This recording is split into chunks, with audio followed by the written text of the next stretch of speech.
ونستعينه ونستغفره ونؤمن به ونتوكل عليه ونعوذ بالله من شرور أنفسنا ومن سيئات أعمالنا من يهده الله فلا مضل له ومن يضلله فلا هادي له ونشهد أن لا إله إلا الله وحده لا شريك له ونشهد أن سيدنا ومولانا محمدا عبده ورسوله أرسله الله إلى الناس كافة بشيرا ونذيرا وداعيا إلى الله بإذنه وسراجا منيرا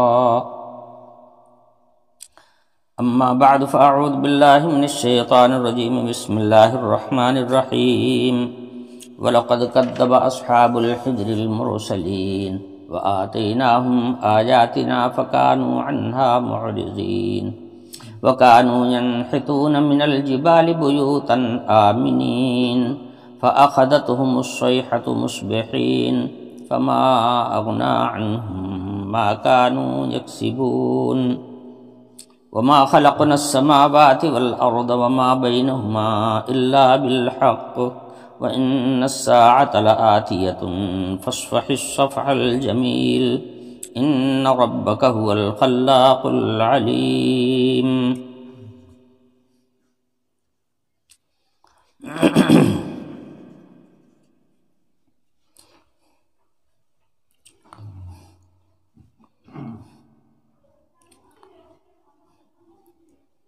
پیچھے آیت میں ارشاد فرمایا گیا تھا نبئ عبادی انی انا الغفور الرحیم وان عذابی هو العذاب العلیم۔ اے میرے نبی میرے بندوں سے بتا دیجئے کہ میں بڑا بخشنے والا اور بڑا مہربان ہوں، اور یہ بات بھی بتا دیجئے کہ میرا عذاب بہت سخت ہے۔ عذاب کی سختی کے نمونے پیچھے کئی آیتوں سے بیان ہوتے آ رہے ہیں۔ حضرت لوط علیہ السلام جس قوم کے اندر نبی بنا کر بھیجے گئے تھے، اس قوم نے جب حضرت لوط علیہ السلام کی ہدایات کو تسلیم نہیں کیا اور اپنی شرارت، ہٹ دھرمی اور فساد برپا کرنے پر وہ جمے رہے، تو حق تعالی شانہ کا جذبہ انتقام جوش میں آیا اور ان کے اوپر عذاب نازل ہوا، جس کی تفصیلات پچھلے اسباق میں بیان ہو چکی ہیں۔ اسی طرح سے اصحاب ایکا یہ گھنے باغات کے جو مالک تھے، ایسا لگتا ہے کہ اس زمانے میں یہ سب سے زیادہ عیش و عشرت والے لوگ تھے، اور ان کا سرمایہ ان کے باغات تھے۔ باغات میں معمولی آمدنی نہیں ہوتی، اگر باغ اچھے ہوں اور ان پر پھل اللہ کے حکم سے آیا کرے تو بہت بڑے سرمایہ کی چیز ہے۔ تو یہ باغ والے لوگ تھے، عیش و عشرت کی ان کی زندگی تھی، مگر انہوں نے بھی اللہ کے رسول کی بات کو نہیں مانا اور دنیا میں شر و فساد برپا کرنے کے ذرائع کھولتے رہے۔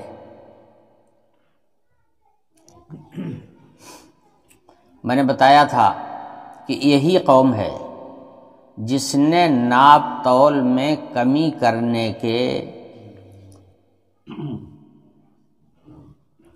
اصول مرتب کیے۔ ناپ تول میں کمی کرنے کا آغاز کیا انہی نے۔ اس کے پہلے لوگ اس طرح کی دھوکہ دہی اور اس طرح سے لوگوں کی آنکھ میں دھول جھونک کر اور مال کمانے کا ذریعہ ایسا کسی نے تلاش نہیں کیا تھا، نہ کوئی جانتا تھا اس فن کو، مگر اس فن کے ایجاد کرنے والے یہی لوگ تھے۔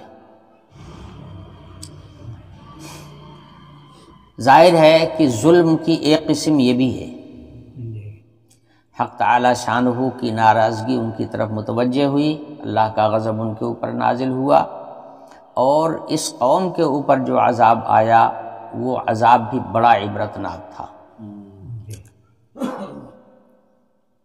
اور اسی کا ایک نمونہ اس آیت میں بھی بیان کیا جا رہا ہے۔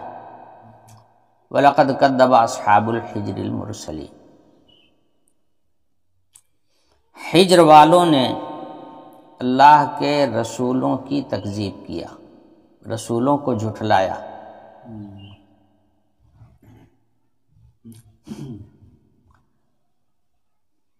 حجر مدینہ طیبہ سے ملک شام جاتے ہوئے راستے میں ایک مقام آتا ہے، اس کا نام حجر ہے، دوسرا نام اس کا وادی القریٰ بھی ہے۔ نبی پاک صلی اللہ علیہ وسلم کے زمانے میں حجر کے مٹکے بہت ہی مشہور تھے، تو حجر کو جو شہرت حاصل ہوئی وہ مٹکے کی وجہ، مٹکا تیار کرنے کی وجہ سے ان کو کافی شہرت حاصل ہوئی تھی، اور حجر کے نام سے یہ مشہور ہو گئے تھے۔ اس لیے قرآن نے وہی نام ذکر کیا جس نام کے ساتھ اس زمانے میں یہ مشہور تھے جب قرآن نازل ہو رہا تھا۔ باقی زمانہ ان کا بہت پرانا ہے، یہاں پر آبادی تھی اس وقت، مگر بعد میں اس آبادی پر جب اللہ کا عذاب آیا ہے تو صرف کھنڈرات باقی رہ گئے تھے، اور ان کے کنویں وغیرہ جو تھے وہ باقی رہ گئے تھے، باقی وہاں کچھ باقی نہیں بچا تھا اللہ کا عذاب آنے کے بعد۔ میں نے بتایا کہ زمانہ ان کا بہت قدیم تھا، قوم عاد پر عذاب آیا تھا،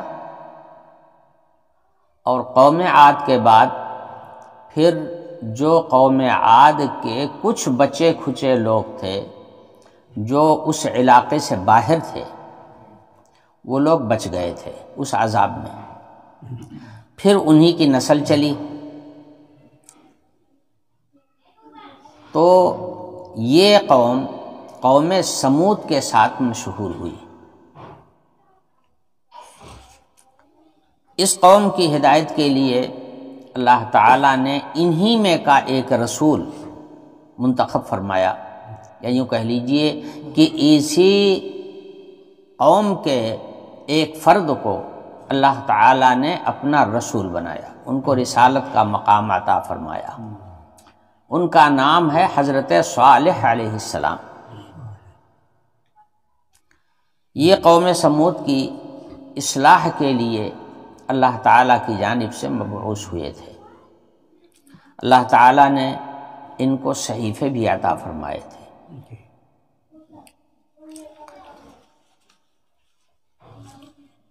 ان کی بھی بڑی بڑی شرارتیں تھیں جس کی تفصیلات بھی آپ کے سامنے آئیں گی۔ سب سے بڑی بات یہ تھی کہ یہ لوگ بڑے طاقتور فولادی قسم کے لوگ تھے، پہاڑوں کو تراش کر مکان بنایا کرتے تھے۔ اب ظاہر ہے کہ پہاڑوں کے اندر کھود کر کے اور عمدہ قسم کے مکانات تعمیر کرنا یہ معمولی طاقتور لوگوں کا کام ہو سکتا ہے؟ پتھر سے کھیلنا یہ پتھر مزاج آدمی کا ہی کام ہے، ہر آدمی کے بس کی بات نہیں ہوتی ہے کہ پتھروں سے کھیلے۔ تو بڑی طاقتور قوم تھی۔ یہاں پر ایک بات بتاؤں، قرآن نے کہا ہے وَلَقَدْ كَذَّبَ أَصْحَابُ الْحِجْرِ الْمُرْسَلِينَ، ہجر والوں نے رسولوں کو جھٹلایا.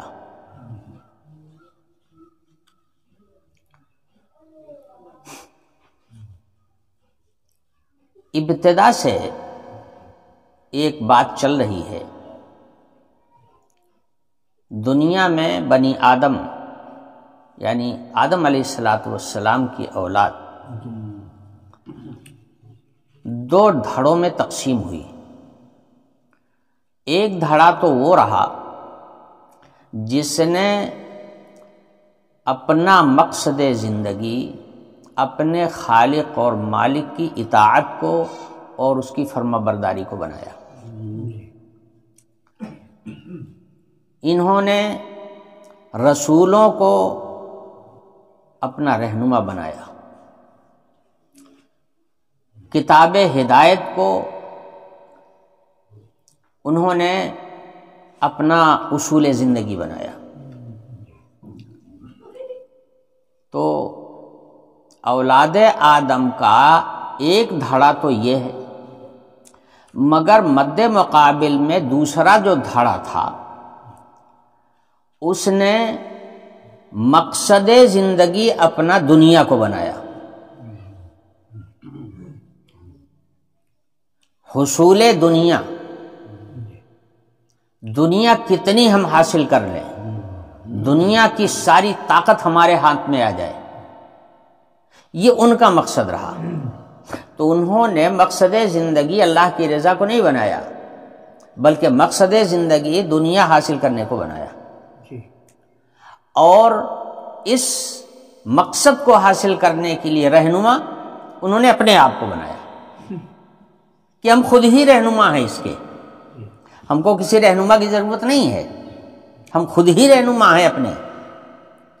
تو مقصد زندگی انہوں نے حصول دنیا کو بنایا اور رہنما انہوں نے اپنے آپ کو سمجھا.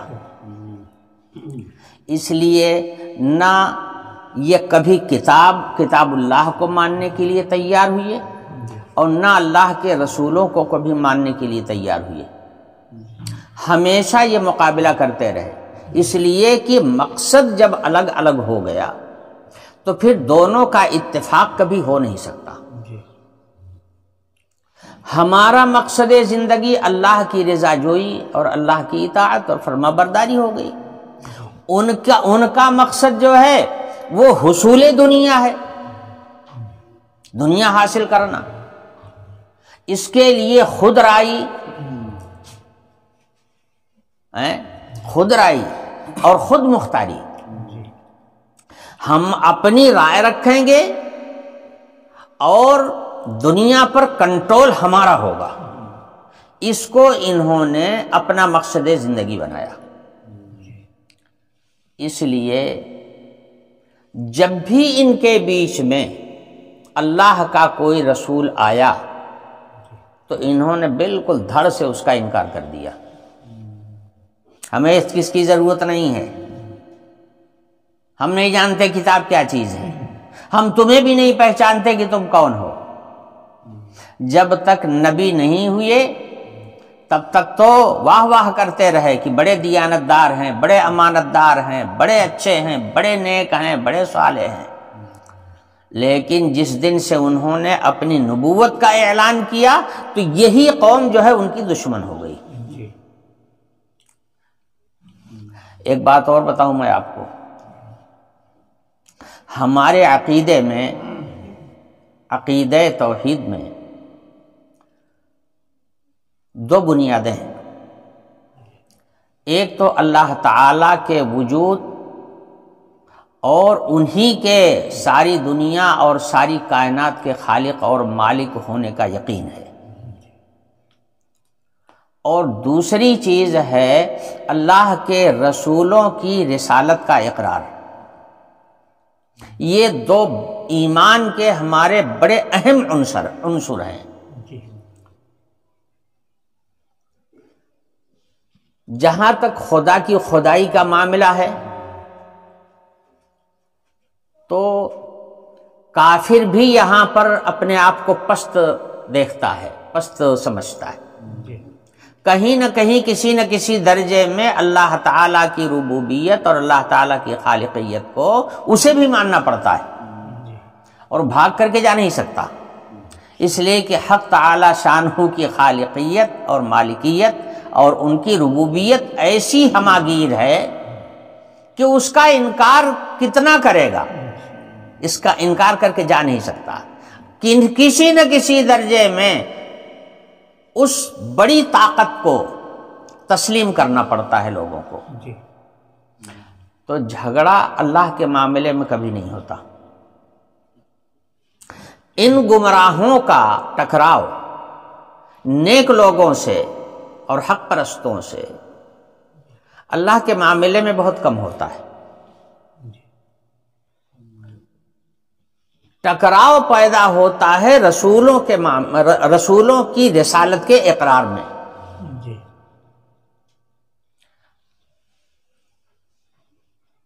تو گمراہ قوموں نے رسولوں کی رسالت کو کبھی تسلیم نہیں کیا، ہر زمانے میں یہی رہا۔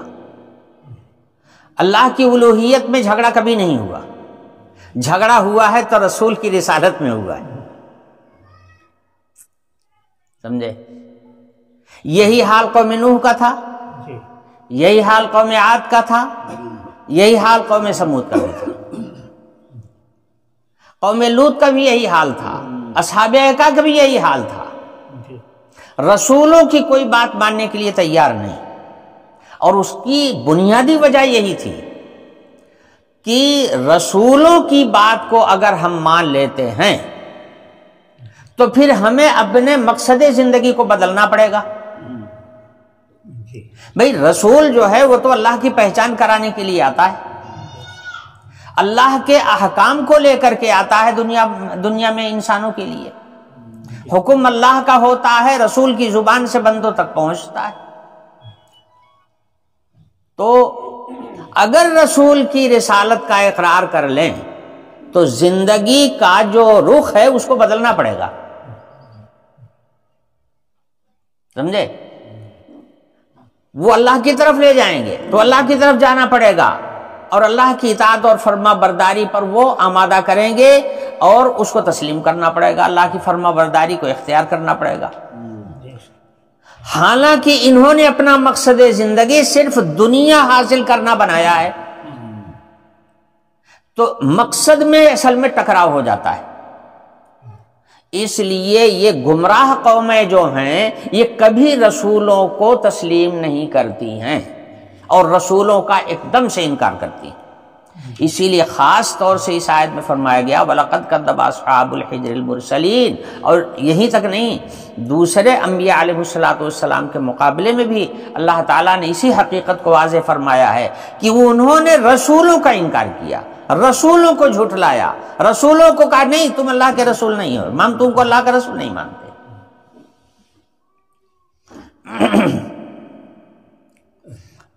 یہ واقعہ میں نے اس کے پہلے بھی بتایا تھا آپ کو کہ سن 6 ہجری میں صلح حدیبیہ کے موقع پر جب حضور عمرہ کرنے کے ارادے سے نکلے تھے اور صحابہ کا ایک اچھا خاصا لشکر حضور کے ساتھ میں تھا، اور یہ لوگ حدود حرم کے قریب پہنچے تو قریش مکہ نے آ کر کے راستہ روک دیا کہ ہم آپ کو حرم کی حدود میں داخل نہیں ہونے دیں گے، یعنی عمرہ نہیں کرنے دیں گے اور نہ حدود حرم میں آپ کو آنے دیں گے، آپ لوگ یہیں سے لوٹ جائیے۔ تو حضرات صحابہ میں بھی تیش آ گیا، غصے میں سب بھر گئے اور جنگ کی صورت پیدا ہو گئی کہ اب حضور اکرم صلی اللہ علیہ وسلم کے ساتھی جو ہیں یہ اہل مکہ سے جنگ کریں گے اور زبردستی مکے میں داخل ہوں گے۔ جنگی صورت جب پیدا ہو گئی تو اس وقت حضور اکرم صلی اللہ علیہ وسلم نے جنگ کرنے کو مناسب نہیں سمجھا، ایک بات. دوسری بات اور اصل بات یہ تھی کہ ابھی تک اللہ تعالی نے جنگ کرنے کی اجازت نہیں دیا تھا. رسول جو ہوتا ہے اللہ کے حکم پر چلتا ہے. ابھی جنگ کرنے کی اجازت نہیں ملی، خاموش رہنے کا حکم ہوا تھا. اس لیے حضور ابھی جب تک اللہ کا حکم نہ آ جائے تب تک جنگ کرنے کے لیے تیار نہیں. حضور جنگ نہیں کرنا چاہتے تھے. یہ چاہتے تھے کہ معاملہ کسی طرح سے سلٹ جائے. چنانچہ قریش مکہ کا وفد آیا، بات چیت ہوئی، اور بات چیت کے دوران طے ہوا کہ جنگ نہیں کی جائے گی. حضور نے دب کر کے صلح کیا. وہ اپنی جو شرط رکھتے تھے حضور ساری شرطوں کو مان لیتے تھے. مقصد تو یہ تھا کہ جنگ نہیں کرنا ہے، اللہ کے حکم کا انتظار کرنا ہے. اس لیے جو شرط بھی انہوں نے رکھا حضور نے اس کو سب کو منظور کر لیا، اور یہ صلح نہایت دب کے ہو رہی تھی. اگر حضرات صحابہ کا ایمان رسول اللہ صلی اللہ علیہ وسلم کی رسالت پر نہ ہوتا تو حضرات صحابہ اس وقت غصے کی حالت میں حضور اکرم صلی اللہ علیہ وسلم کا ساتھ چھوڑ دیتے. حضرت عمر کی زبان سے نکل ہی گیا تھا کہ یا رسول اللہ، آپ نے کہا تھا کہ مکہ فتح ہوگا، کیا یہی فتح ہے کہ آپ دب کر کے صلح کر رہے ہیں؟ قریش کی جو مرضی ہو رہی ہے شرط لگا رہے ہیں اور آپ ہر شرط کو قبول کرتے جا رہے ہیں. حضرات صحابہ میں بھی اس وقت جوش تھا، مگر کوئی صحابی اف نہیں کر سکتا تھا، بول نہیں سکتا تھا، اس لیے کہ اس کا ایمان تھا رسول اللہ صلی اللہ علیہ وسلم کی رسالت پر. سب خاموش تھے، جو حضور کہہ رہے تھے وہ ہوتا جا رہا تھا. قریش مکہ نے اپنے موافق شرطیں لگائیں، حضور نے اس کو بھی منظور کر لیا. اب یہ ہوا کہ صلح نامہ لکھا جائے. سہیل ابن عمرو قریش مکہ کی جانب سے وفد کے سردار ہو کر کے آئے تھے، اور ادھر حضور اکرم صلی اللہ علیہ وسلم بنفس نفیس موجود تھے. صلح نامہ لکھنے کی بات آئی تو یہ ہوا کہ لکھے کون؟ تو لکھنے کے لیے حضرت علی رضی اللہ عنہ منتخب ہوئے کہ صلح نامہ یہ لکھیں. تو قریش نے کہا کہ لکھیے. تو حضرت علی رضی اللہ عنہ نے لکھا کہ یہ صلح نامہ لکھا جا رہا ہے قریش مکہ اور محمد الرسول اللہ صلی اللہ علیہ وسلم کے درمیان. سمجھے؟ یہ مصالحت قریش مکہ اور محمد الرسول اللہ صلی اللہ علیہ وسلم کے درمیان ہو رہی ہے. جب محمد کے ساتھ رسول اللہ کا لفظ آیا تو قریش بگڑ گئے. انہوں نے کہا یہ رسول اللہ کا لفظ نہیں لکھا جائے گا. اور سہیل نے کہا کہ یہ رسول اللہ کا لفظ اگر صلح نامے میں لکھا جاتا ہے تو اس کا مطلب یہ ہے کہ میں نے آپ کو رسول اللہ مان لیا، اور ہمارا آپ کا جھگڑا جو ہے وہ رسول اللہ ہونے کا ہے. ہم آپ کو رسول اللہ نہیں مانتے اور آپ کہتے ہیں کہ ہم اللہ کے رسول ہیں. اس لیے یہ لفظ صلح نامے میں نہیں لکھا جائے گا. تو حضور نے فرمایا کہ پھر کیا لکھا جائے؟ تو انہوں نے کہا لکھیے محمد ابن عبداللہ. قریش مکہ اور محمد ابن عبداللہ کے درمیان میں یہ صلح نامہ لکھا جا رہا ہے، یہ لکھیے. حضور نے فرمایا بھائی جو یہ کہہ رہے ہیں وہی لکھ دو. حضرت علی رضی اللہ عنہ لفظ محمد الرسول اللہ لکھ چکے تھے. حضرت علی نے کہا کہ میں اپنے ہاتھ سے محمد الرسول اللہ کے لفظ کو مٹا نہیں سکتا ہوں، یہ ہماری ایمان کا حصہ ہے، میں اس کو اپنے قلم سے مٹا نہیں سکتا ہوں. حضور نے فرمایا کہ لاؤ مجھے دو، بتاؤ کہاں ہے. تو حضور نے لے کر کے اپنے ہاتھ سے اس کو کاٹ دیا. حضرت علی نے نہیں کاٹا. میرے کہنے کا مطلب یہ ہے کہ اس وقت صلح نامے میں جھگڑا اور کسی بات پر نہیں ہوا. جھگڑا ہوا تو اس بات پر ہوا کہ آپ رسول اللہ اس صلح نامے میں نہیں لکھیں گے، اس لیے کہ ہم آپ کو اللہ کا رسول نہیں مانتے. تو پچھلے تمام زمانوں میں گمراہوں کا جو جھگڑا رہا ہے تو رسولوں سے رہا ہے اور ان کی رسالت کے سلسلے میں رہا ہے. اور میں نے آپ کو بتا دیا کہ رسولوں سے جو جھگڑا ان کو تھا وہ اس بنیاد پر تھا کہ رسولوں کا مقصد زندگی دوسرا تھا اور انہوں نے مقصد زندگی دنیا کو بنائے رکھا.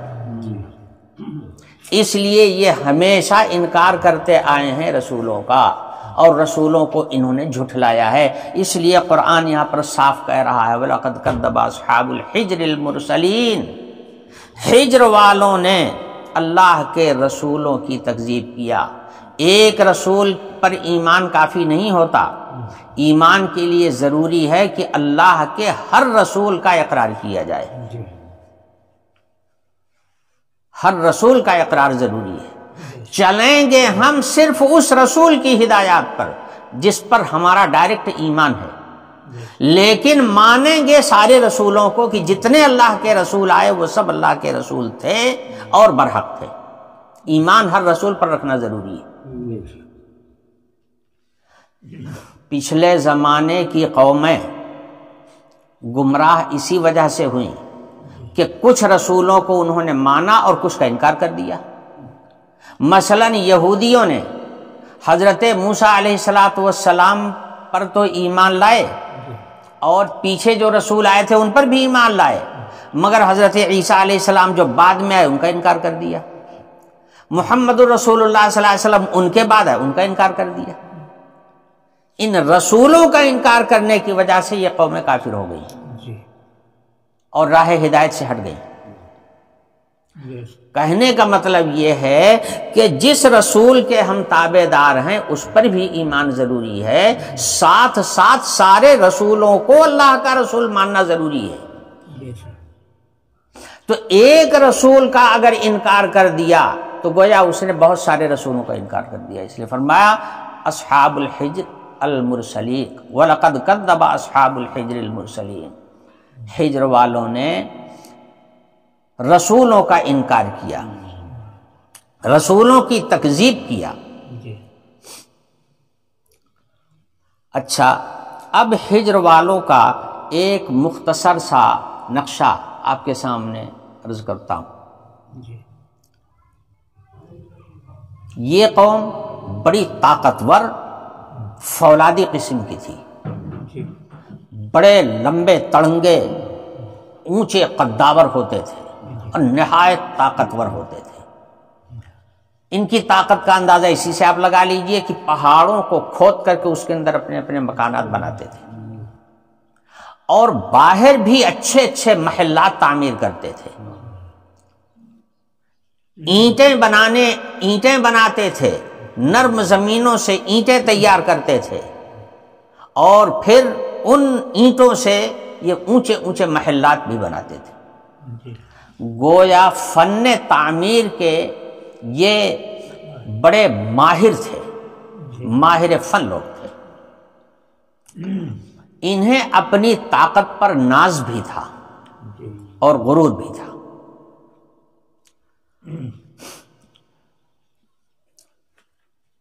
قرآن خود ہی کہہ رہا ہے وَآتَيْنَاهُمْ آيَاتِنَا فَكَانُوا عَنْهَا مُعْرِضِينَ وَكَانُوا يَنْحِتُونَ مِنَ الْجِبَالِ بُيُوتًا آمِنِينَ. بڑے محفوظ مکانات پہاڑوں کے اندر کھود کر کے یہ تعمیر کیا کرتے تھے، مگر انہوں نے ہماری آیتوں کا انکار کیا. صورتحال یہ ہے کہ حضرت صالح علیہ السلام نے جب اللہ کا پیغام ان لوگوں کو سنایا تو ان لوگوں نے کہا کہ ہم آپ کو رسول ہی نہیں مانتے ہیں، آپ ہم کو سناتے کیا ہیں؟ ہمیں آپ کی کوئی بات منظور نہیں ہے. جانتے تھے کہ اگر حضرت صالح کے نقش قدم پر ہم چلیں گے تو جو ہمارا مقصد زندگی ہے وہ فوت ہو جائے گا۔ ان کا مقصد تھا دنیا کو اپنے کنٹرول میں رکھنا، اور اس کے لیے آزادی اور خودرائی اور خود مختاری کی ضرورت ہوتی ہے، اور نبی کی بات اگر نبی پر ایمان لے آتے ہیں تو زندگی ہماری نبی کے تابع ہو جاتی ہے۔ یہ ہے اصل میں جھگڑا۔ تو انہوں نے کہا کہ صالح تو ہم تمہاری کوئی بات ماننے کے لیے تیار نہیں ہے، اور ہم تمہیں اللہ کا رسول مانتے بھی نہیں۔ ان کا جو سردار تھا اس کا نام تھا جندع ابن عمرو ابن جواس۔ جب حضرت صالح علیہ السلام نے اللہ کا پیغام لوگوں کو سنانا شروع کیا، لوگوں کے مجمع میں جاتے اور لوگوں کو بیان کرتے بتاتے تو لوگ ٹھٹھا کرتے تھے۔ جو قوم کا سردار تھا گویا بادشاہ بنا ہوا تھا، جندع ابن عمرو ابن جواس، حضرت صالح علیہ السلام اس کے پاس گئے اور اس کے سامنے دین کو پیش کیا۔ تو اس نے کہا کہ صالح، تم کہتے ہو کہ تم اللہ کے رسول ہو، ہمیں کوئی نشانی دکھاؤ، یعنی کوئی معجزہ دکھاؤ۔ تو حضرت صالح علیہ السلام نے کہا کہ کون سا معجزہ چاہتے ہو؟ تو اس نے کہا حجر کے آس پاس میں ایک پہاڑی تھی، اس نے کہا کہ اس پہاڑی میں سے ایک اونٹنی نکلے، اور وہ اونٹنی بھی 10 مہینے کی گابھن ہو، اور ہمارے پاس آئے تو وہ دودھ دے۔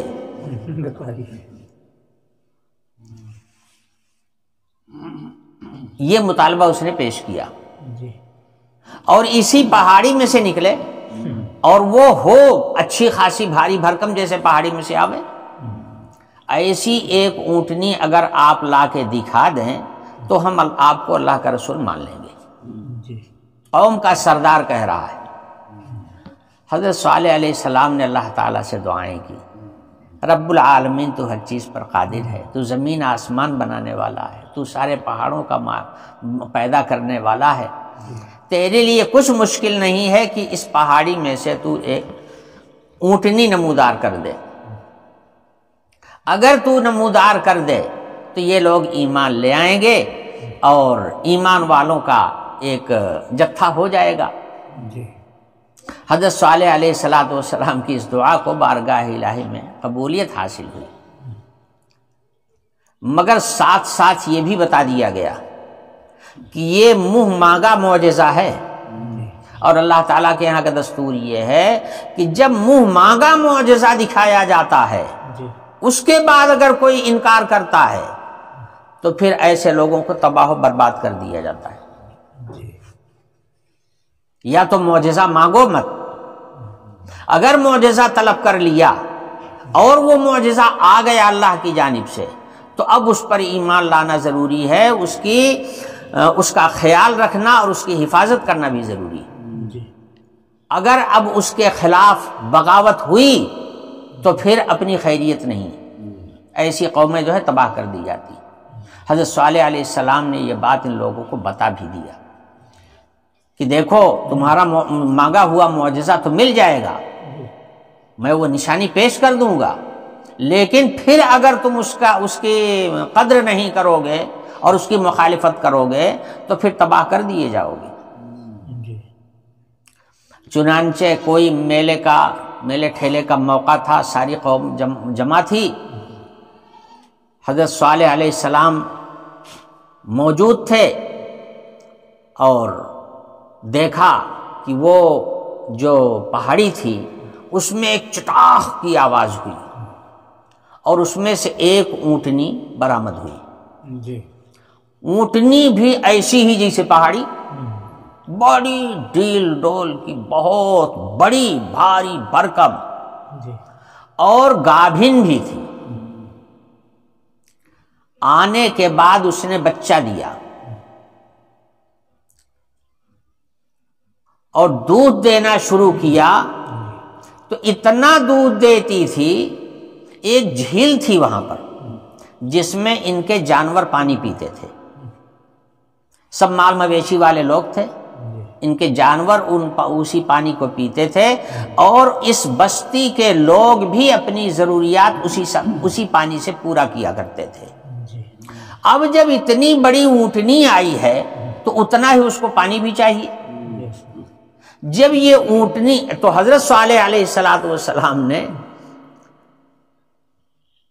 مقرر کیا کیا، ضرورت تھی اس کو پانی کی، تو پانی پینے کے لیے جب وہ جھیل پر گئی تو پوری جھیل کا پانی پی گئی، لیکن جب پانی پی کے نکلتی تھی تو اس کے بعد اتنا ہی دودھ بھی دیتی تھی، جتنا پانی پیتی تھی اتنا ہی دودھ بھی نکل آتا تھا، سب کے برتن بھر جاتے تھے، سارے قوم کے لوگ اس سے فائدہ اٹھا رہے تھے۔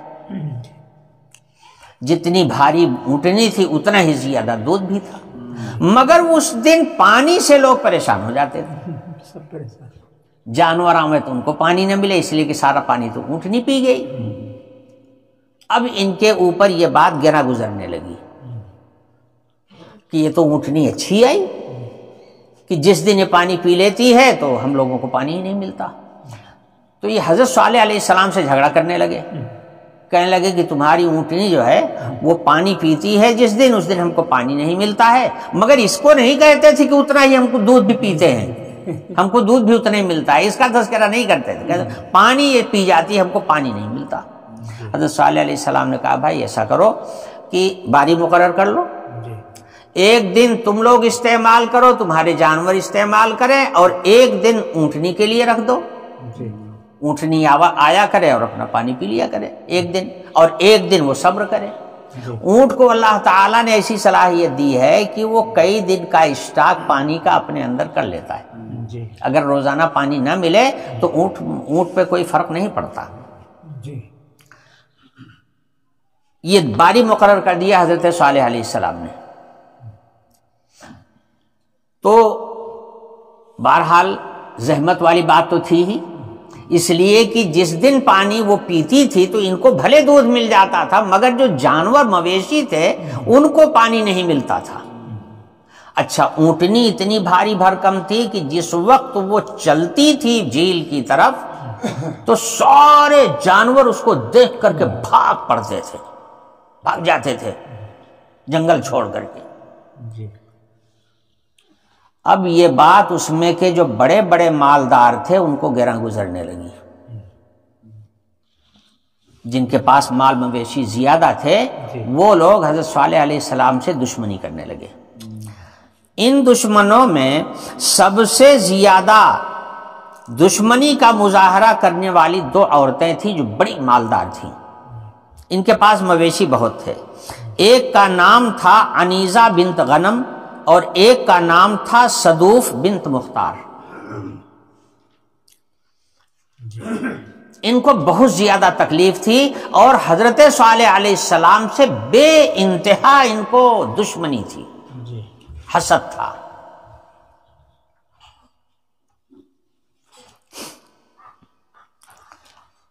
بہرحال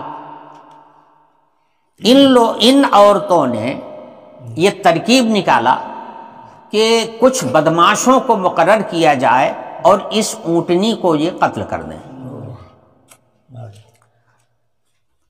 تو عنیزہ بنت غنم نے جس آدمی کو تیار کیا اس کام کے لیے اس کا نام تھا مصدع ابن مہرج، اور صدوف بنت مختار نے جس آدمی کو اس کام کے لیے آمادہ کیا اس کا نام تھا قیدار ابن سالف۔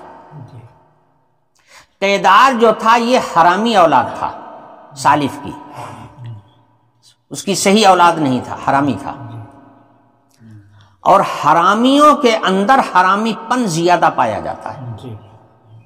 اب یہ دونوں کے دونوں لگے حضرت صالح علیہ السلام کی اونٹنی کو قتل کر دینے کے منصوبے بنانے، کیسے کیا جائے، کس طرح سے کیا جائے، اور ان دونوں عورتوں نے ان کو لالچ دلایا تھا، بڑے بڑے لالچ دلائے تھے۔ اس لالچ میں آ کر کے ان لوگوں نے یہ حرکت کا ارتکاب کیا کہ گاڑا بیٹھ کر اور انہوں نے حضرت صالح علیہ السلام کی اونٹنی کا پیر کاٹ دیا. جب پیر کاٹ دیا تو گر پڑی تو انہوں نے وار کر کے 9 آدمی تھے اس کے اندر، ان سب لوگوں نے مل کر کے آخرکار اس اونٹنی کا قتل کر دیا. اور اس کے بعد اس کو کاٹ کر کے انہوں نے اس کا گوشت تقسیم کر لیا اور لے جا کر کے پکا کے گوشت کھا ڈالا. اتنی بڑی حرکت ان لوگوں نے کیا. یہاں ایک بات رہ گئی تھی کہ جندہ ابن عمرو ابن جواس نے حضرت صالح علیہ السلام سے مطالبہ کیا تھا کہ اگر یہ ایسی اونٹنی آپ لا دو تو ہم لوگ ایمان لائیں گے. جب اونٹنی آ گئی اور دیکھا جندہ نے تو اس نے اپنے وعدے کے مطابق ایمان قبول کر لیا، اسلام قبول کر لیا. اور بہت سے دیکھنے والے لوگوں نے بھی اسلام قبول کر لیا اور یہ لوگ مسلمان ہو گئے. یہ اتنا بڑا کارنامہ تھا کہ ساری قوم مسلمان ہو جاتی، مگر جب لوگوں میں دیکھا کہ داعیہ پیدا ہو رہا ہے، زیادہ تر لوگ مسلمان ہو جائیں گے، تو ان لوگوں نے کہا کہ اگر یہ سب مسلمان ہو جائیں گے تو پھر ہمارے ساتھ کون رہے گا. اس لیے کافروں کو بچانے کی تدبیر کی جائے. تو ان لوگوں کو ایمان سے روکنے کے لیے تدبیریں کرنے والے 3 آدمی کھڑے ہوئے قوم کے اندر.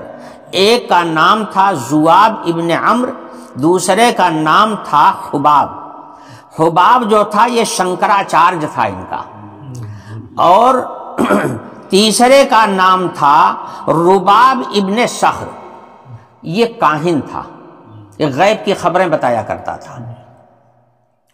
یہ 3 آدمی سامنے آئے جس سے پتا چلتا ہے کہ یہ اسی نظریے کے لوگ تھے جس نظریے کے کافر آپ کے یہاں پائے جاتے ہیں، اسی نظریے کے لوگ تھے. بعض بزرگوں نے ان کو کہا بھی ہے کہ یہ ایسے ہی بت پرست تھے جیسے ہندوستان کے بت پرست ہوتے ہیں. انہوں نے پوری قوم کو روک لیا. اب ایک بات بتاؤں آپ کو، اس وقت جو تحریک چلائی جا رہی ہندو بچاؤ ہندو بچاؤ ہندو بچاؤ، ہندو کو کون کھایا جا رہا ہے جو بچانے کی ضرورت پڑی ہوئی ہے؟ وشو ہندو پریشد کہنے کے لیے بنائی گئی، ہندوؤں کو تحفظ عطا کرو، ہندوؤں کو بچاؤ، نہیں تو لوگ کھا لیں گے ان کو. کون کھا رہا ہے؟ کون پوچھ رہا ہے؟ تمہاری تو گنتی بھی نہیں ہے، کہیں کسی شمار میں بھی نہیں ہو، تم کو کون کھائے جا رہا ہے؟ یہ محض ایک ڈھونگ ہے. مقصد کیا ہے؟ لوگوں کو اپنے کفر پر برقرار رکھنا. اگر یہ ایمان والوں کی طرف جھکیں گے اور ان کو ایمان کی روشنی ملے گی تو سب مسلمان ہو جائیں گے. جب مسلمان ہو جائیں گے تو ہم کمزور پڑ جائیں گے، پھر ہماری طاقت کمزور ہو جائے گی، ہمارا اقتدار ہاتھ سے چلا جائے گا. پھر دنیا کو حاصل کرنا اور پوری دنیا کو کنٹرول کرنا اور دنیا کے سارے مال و دولت کو قبضہ کرنا اور اپنا اقتدار جمائے رہنا، یہ جبھی ہوگا جب ہمارے پاس جتھا بھی رہے گا. اب جب جتھا نہیں رہے گا تو ہم کمزور پڑ جائیں گے. یہاں ہندوستان میں ساری قومیں ہندو نہیں ہیں، سمجھے؟ ساری قومیں ہندو نہیں ہیں. انہوں نے ہندو کے نام پر ساری قوموں کو اکٹھا کیا ہے اور اقتدار اپنے ہاتھ میں رکھا ہے. تو ایسے لوگوں کو ہمیشہ اس بات سے خطرہ رہتا ہے کہ اگر ان کو ایمان کی طرف جانے دیا جائے گا اور یہ ایمان لائیں گے تو ہماری قوم کے لوگ بھی مسلمان ہو جائیں گے، اور جب یہ سب مسلمان ہو جائیں گے تو ہماری طاقت کمزور ہو جائے گی، ہمارا اقتدار ہمارے ہاتھ سے چلا جائے گا. ان کی نگاہ ہمیشہ اقتدار پر رہتی ہے، اپنی چلانا ہے اور اپنا اقتدار برقرار رکھنا ہے. اسی کوشش میں ہمیشہ رہتے ہیں. تو ان لوگوں نے لوگوں کو منع کیا اور ایمان لانے نہیں دیا، رکاوٹ پیدا کی. جو بھی شوشے نکالے ہوں بہرحال لوگ محروم رہ گئے. اچھا اب جب شور مت کرو، اب جب ادھر اونٹنی کا قتل کر دیا ان لوگوں نے، تو جو بات پہلے کہی گئی تھی کہ منہ بولا معجزہ مل رہا ہے، اگر اس کی ناقدری کرو گے تو تمہیں تباہ کر دیا جائے گا. اس کا تقاضا یہ تھا کہ اب یہ قوم مٹا دی جائے. اسباب کیا پیدا ہوئے؟ قتل کرنے کے بعد میں حضرت صالح علیہ السلام نے جب اپنی ناراضگی ظاہر کیا اور غصہ دکھایا کہ تم لوگوں نے اتنی بڑی حرکت کیا ہے، بڑا غلط قدم اٹھایا ہے، تم سب کے سب تباہ و برباد ہو جاؤ گے، تمہارے اوپر اللہ کا عذاب اب آ کے رہے گا، تم بچ نہیں سکتے ہو. جب اتنا کھل کر کے حضرت صالح علیہ السلام نے بیان دینا شروع کیا تو ان لوگوں نے کہا کہ لاؤ صالح کو بھی قتل کر دیا جائے. ہلم فلنقتل صالحا، آؤ چلو ان کو بھی قتل کر دیا جائے. بہت زیادہ یہ دھمکا رہے ہیں اور بہت زیادہ یہ عذاب کی پیشین گوئی کر رہے ہیں، چلو ان کو بھی قتل کر دیا جائے. ایک روز تو یہ آئے اور انہوں نے گھر گھیر لیا. شارحین نے لکھا ہے کہ فرشتوں نے پتھر مار کر کے ان لوگوں کو ہلاک کر دیا. اچھا آئے تھے حضرت صالح علیہ السلام کا قتل کرنے، خود ہی قتل ہو گئے. اب صبح کے وقت جب ان کی لاشیں پڑی ہوئی لوگوں نے دیکھا تو پھر ظاہر ہے کہ فتنہ بھڑک گیا، اور اتنا ہی دونوں ادھر سے اتنا ہی غصے کا اظہار کیا جانے لگا کہ یہ صالح کی وجہ سے ہوا، لہٰذا اب صالح کو نہیں چھوڑا جائے گا، چاہے جس طرح سے ہو، ان کو قتل کر دیا جائے. حضرت صالح علیہ السلام نے کہا تم مجھے کیا قتل کرو گے، اب تو تمہارے مٹنے کا وقت خود ہی آ گیا ہے، صرف 3 روز کی مہلت ہے، اور نشانی بھی بتائے دے رہا ہوں. 3 دن پہلے ایک دن تمہارے چہرے پیلے پڑ جائیں گے، دوسرے دن تمہارے چہرے لال پڑ جائیں گے، اور تیسرے دن تمہارے چہرے کالے پڑ جائیں گے. نشانی بھی بتا دے رہا ہوں، اب اپنی خیر مناؤ. یہ کہہ کر کے حضرت صالح علیہ السلام نے اللہ تعالیٰ کے حکم سے اپنے مومن تمام ساتھیوں کو لے کر کے بستی چھوڑ دیا، بستی چھوڑ کر کے نکل گئے. اگلا دن آیا تو ان کے چہرے پیلے پڑ گئے. اب تو لگے ڈرنے کہ صالح نے یہی کہا تھا، اور وہ دکھائی دے رہا ہے، نشانی دکھائی دے رہی ہے. دوسرا دن ہوا چہرے لال پڑ گئے، تیسرا دن ہوا کالے پڑ گئے، سمجھے. اور اس کے بعد چوتھا دن جب آیا ہے تو زلزلہ آیا ہے بڑا زبردست. اور زلزلہ جب آتا ہے تو زلزلے میں چیخ کی آواز بھی ہوتی ہے، بڑی بھیانک آواز ہوتی ہے. یہ لوگوں نے مجھ سے بتایا ہے. جو نیپال میں زلزلہ آیا تھا تو وہاں کچھ لوگ تھے، وہ حالانکہ وہ اس دائرے میں نہیں تھے جہاں زلزلہ آیا تھا، اس کے باہر تھے، مگر بتا رہے تھے کہ آواز اتنی بھیانک ہوئی ہے کہ ہم لوگ سن رہے تھے آواز کو. اسی لیے قرآن میں کہیں تو آیا ہے فَأَخَذَتْهُمُ الصَّيْحَةُ اور کہیں آیا ہے فَأَخَذَتْهُمُ الرَّجْفَةُ. رجفہ کہتے ہیں بھونچال کو، زلزلے کو، اور صیحہ کہتے ہیں آواز کو.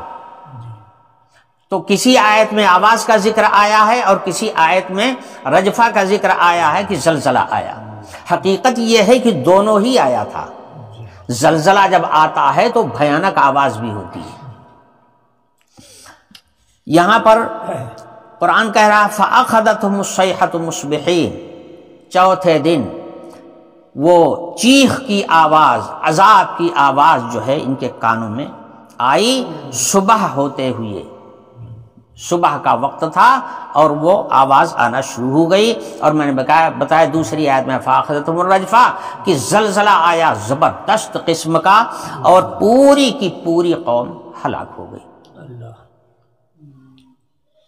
سوائے ان ایمان والوں کے جو حضرت صالح علیہ السلام کے ساتھ تھے، اور وہ نکل کر کے بستی چھوڑ کر کے نکل گئے تھے اللہ تعالیٰ کے حکم سے، وہی بچے، باقی کوئی نہیں بچا۔ حضور اکرم صلی اللہ علیہ وسلم غزوہ تبوک میں جب تشریف لے جا رہے تھے تو حضرات صحابہ سے یہ کہا تھا کہ دیکھو ہجر کے کھنڈرات کے بیچ میں جب پہنچنا تو نہ تو وہاں کا پانی استعمال کرنا اور نہ وہاں ٹھہرنا۔ خود حضور نے اپنی چادر اپنے منہ پر ڈال لیا تھا، گویا پردہ کر لیا تھا، اور اونٹنی کو تیزی کے ساتھ بھگاتے ہوئے وادی سے گزر گئے تھے، اور جب گزر گئے، وہ وادی سے گزر رہے تھے تو حضور نے ایک واقعہ بیان فرمایا، کہا جب اس بستی پر عذاب آیا تھا تو اس میں کا کوئی آدمی بھی نہیں بچا مگر ایک آدمی حج کے لیے گیا ہوا تھا۔ اس زمانے میں کافر بھی حج کرتے تھے، حج کے لیے گیا ہوا تھا، اس کا نام تھا ابو رغال، وہ بچا تھا، اور حج کر کے جب واپس آیا اپنی بستی میں تو اس نے پانی مانگا، اور پانی پیتے ہی وہی مر گیا، وہ بھی ختم ہو گیا، ایک بھی نہیں بچا۔ یہاں پر حضور کی ایک پیشین گوئی کا بھی مظاہرہ ہوا۔ حضور نے فرمایا کہ جب ابو رغال کو لوگوں نے مرنے کے بعد دفن کیا تھا تو اس کے پاس میں ایک سونے کی سلاخ تھی، لوگوں نے اسی کے ساتھ میں اس سونے کی سلاخ کو بھی دفن کر دیا تھا۔ حضرات صحابہ نے کہا تو لاش تو سڑ گل گئی ہوگی، ٹھیک ہی ہے، مگر سونا تو گلنے سڑنے والی چیز ہے نہیں، مٹی میں رہتی ہی ہے، وہ ملے گا۔ اس لیے تائید ہو جائے گی کہ حضور کی بات کتنی سچی ہے، چلو کھدائی کرو۔ اسی وقت لوگوں نے کھدائی کیا تو سونے کی وہ سلاخ اسی وقت اسی جگہ سے برآمد ہوئی، جس سے معلوم ہوا کہ حضور جو بات کہتے ہیں وہ حق ہوتی ہے، سمجھے؟ تو حضور نے لوگوں کو منع کر دیا تھا کہ یہاں کا پانی نہ پینا اور نہ یہاں پر ٹھہرنا۔ یہیں سے پتہ چل گیا کہ معذب بستیوں میں ٹھہرنا نہیں چاہیے، اور وہاں ٹھہر کر وہاں چیزوں کو استعمال کرنے کی کوشش نہیں کرنا چاہیے، بلکہ وہاں سے جلدی ہٹنے کی کوشش کرنا چاہیے۔ کہیں ایسا نہ ہو کہ ابو رغال کی طرح سے عذاب کا کچھ حصہ باقی ہو، لگ جائے، عذاب کا شکار ہو جائے آدمی۔ تو معذب بستیوں کا معائنہ ضرور کرنا چاہیے، مگر وہاں کی چیزوں سے فائدہ اٹھانے کی کوشش نہیں کرنا چاہیے۔ یہ ہے مختصر سا واقعہ یہ ہجر والوں کا۔ قرآن کہتا ہے وَآتَيْنَاهُمْ آيَاتِنَا فَكَانُوا عَنْهَا مُعْرِضِينَ، ہم نے ان کو آیتیں دی تھیں۔ آیت کا اطلاق کبھی معجزے پر ہوتا ہے اور کبھی آسمان سے نازل ہوئی کتاب کی آیتیں مراد ہوتی ہیں، یہاں دونوں ہی مراد ہو سکتی ہیں۔ اگر آیتوں سے مراد کتاب اللہ کی آیات ہیں تو اس کا مطلب ہوگا کہ حضرت صالح علیہ السلام کو جو صحیفے دیے گئے تھے ان صحیفے کی آیتیں ہم نے آپ کو عطا کی ہیں، اور اگر آیت سے مراد معجزہ ہے تو کھلا ہوا معجزہ ہے کہ جو مانگا تھا انہوں نے اونٹنی وہ معجزے میں دے دی گئی تھی۔ تو وَآتَيْنَاهُمْ آیَاتِنَا، ہم نے اپنا معجزہ یا اپنی آیتیں ان کو عطا کیا، فَكَانُوا عَنْهَا مُعْرِضِينَ، مگر یہ اس سے کترانے لگے۔ وَكَانُوا يَنْحِتُونَ مِنَ الْجِبَالِ بُيُوتًا آمِنِينَ، اور یہ اتنے مشڈنڈے اور ہٹے کٹے تھے کہ پہاڑوں کو تراش کر محفوظ مکانات بنایا کرتے تھے، جو نہ کبھی گرے اور نہ کوئی اس میں نقب لگا سکے، اتنا محفوظ مکان۔ مگر جب اللہ کی نافرمانی پر کمر بستہ ہوئے اور اللہ کے رسول کے درپے آزار ہوتے ہوئے قتل کی سازش کرنے لگے تو فَأَخَذَتْهُمُ الصَّيْحَةُ مُصْبِحِينَ، صبح ہوتے ہی ان کے اوپر چیخ کا عذاب آ گیا۔ فما اغنا عنہم ما کانوا یکسبون، جب اللہ کا عذاب ان کے اوپر آیا تو ان کا یہ بڑا بڑا ہنر اور ان کی طاقت ان کے کچھ بھی کام نہیں آئی۔ یہ دیو پیکر لوگ اللہ کے عذاب کا مقابلہ نہیں کر سکے۔ فما اغنا عنہم ما کانوا یکسبون، ان کی فنکاری اور ان کا پیشہ اور ان کی توانائی یہ ساری کی ساری دھری رہ گئی اور اللہ کے عذاب میں سارے کے سارے ہلاک کر دیے گئے۔ اللہ تعالی حفاظت فرمائے، اللہ کی نافرمانی سے بھی حفاظت ہو اور رسولوں کے انکار سے بھی حفاظت ہو، سمجھے؟ یہ بڑی بے راہ روی ہے، اللہ حفاظت فرمائے۔ وآخر دعوانا الحمدللہ رب العالمین۔